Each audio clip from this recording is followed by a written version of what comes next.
और बंगाल से इस वक्त की बड़ी खबर सामने आ रही है, जहां पर बगावत के बीच टीएमसी नेताओं की बैठक हो रही है। तो अब देखिए ये बड़ी जानकारी, टीएमसी के नेता बैठक यहां पर करते हुए नजर आ रहे हैं। ममता बनर्जी के आवास पर यह बैठक हो रही है। बैठक में पार्टी के कई बड़े नेता मौजूद हैं।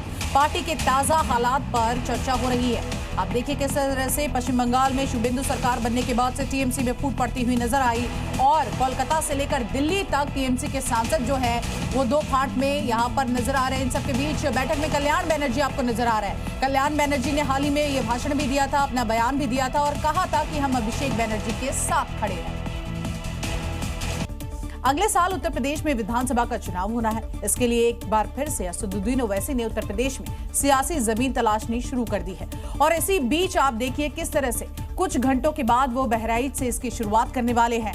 पिछले 2 चुनावों में खाता नहीं खोल पाने वाले एआईएमआईएम अब 2027 के लिए बहराइच प्लान बना रही है। ये प्लान भी अब सामने आ चुका है।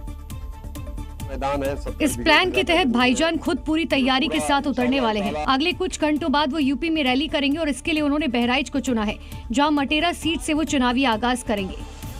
ओवैसी साहब एक बहुत ही भव्य जनसभा को संबोधित करेंगे।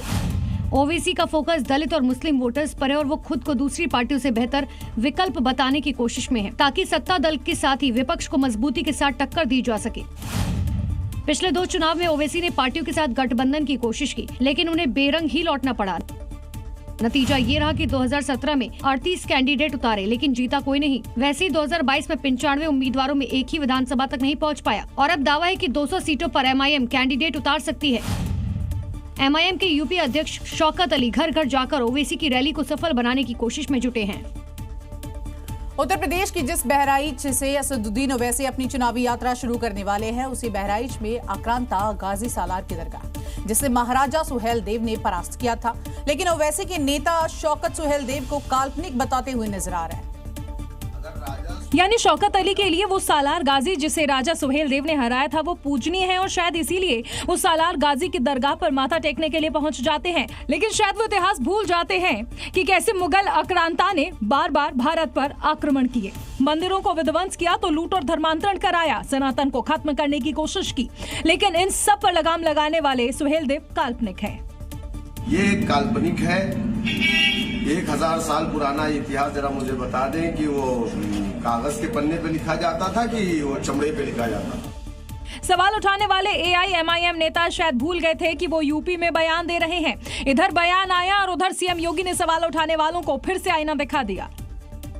एक समय महाराज सुहेलदेव जैसा भारत का एक अमर सेनानी था, राष्ट्र नायक था। उन्होंने विदेशी आक्रांताओं को नाके चने चबाने के लिए मजबूर कर दिया था। योगी सरकार पहले ही कह चुकी है कि आक्रांताओं का यूपी में महिमा मंडन नहीं होने देंगे और इसीलिए सालार गाजी की दरगाह पर लगने वाले मेले पर भी रोक लगा दी है।